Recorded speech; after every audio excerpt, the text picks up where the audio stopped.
I think it's very, very possible it was a setup and it was an inside job. The best that the military would say to the families on the day of the debriefing is we don't believe it was an ambush. They have not proven that it was not an ambush. And just let me give you a little timeline. You know that Osama bin Laden was killed on May 1st, 2011. Secretary of Defense Robert Gates came out and said, we agreed the details of the op would not be given. He said that all fell apart on Monday morning, and Vice President Joe Biden committed a breach of national security by outing the Navy SEALs. The next day, Aaron called his mom and he said, "Mom, you need to take everything off your social media. There's chatter. Our lives are in danger. Mom, your life is in danger." We know that Aaron was not the only one concerned. There's footage out there of Secretary of Defense, and I may have said State a while ago, but Secretary of Defense Robert Gates at Camp Lejeune, North Carolina, talking to a special operator there who was worried about their families because they'd been outed. On May 10th, in the military information that we have, our own intel said that over 100 Taliban were moving into the Tangi Valley with the express intent of taking down a NATO chopper.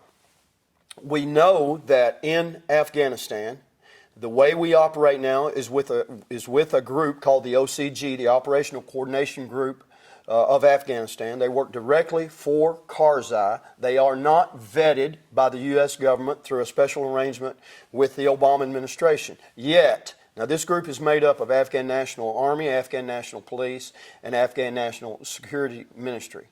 They are not vetted, yet they have eyes on every special operations mission that takes place. This is the words of the military.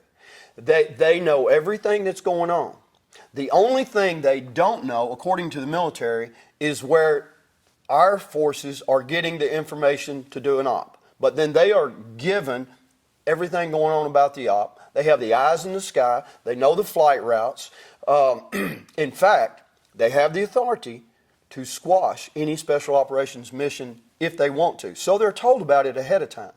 We also know that our military has grave concerns that the OCG is infiltrated by the Pakistani secret police. Okay, we also know that 93 days before that, we invaded a sovereign country of Pakistan to take out Osama bin Laden. We know Pakistan was not happy about it. You can kind of follow the breadcrumbs. We know that they knew SEAL Team 6 was there. It's also said, and I believe it's probably true, that Karzai was the first one to come out with the news that SEAL Team 6 was the one killed on the chopper on August 6, 2011. They knew who was on the chopper. The Afghans know who's on the chopper every time.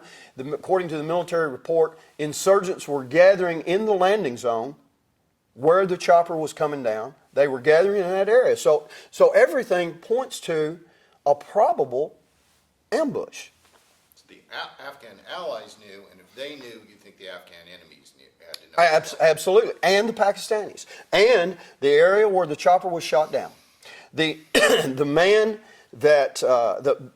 high-level target that the SEALs went in that night that had escaped from the Rangers, had evaded the Rangers. When the SEALs went in to cut him off and try to capture him, the man he replaced, who was taken out a month or two earlier, was a Pakistani.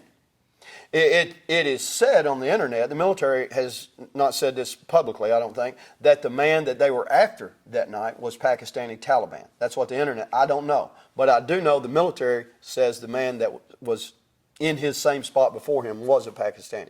So, who do you think holds the most responsibility for your son's death? Well, I tell you, I think it's absolutely the United States government. This is what I'll tell you. What Karen and I have learned, and many of the other families, anybody who studied the information we were given, we all know that today that American blood is being shed in a foreign land. But I can tell you the trail leads right back to the Oval Office. It's pooling. American warrior blood is pooling in the Oval Office. The biggest killing field opened up on our American warriors today in that foreign land is on their rear flank by the Obama administration and by high-ranking military leaders who know much more than you and I do about how to run a war, about how to make sure that the men serving under them who are doing the war fighting are taken care of and are safe and are given the means to win a war. Yet, because of political gain, they've refused to speak up.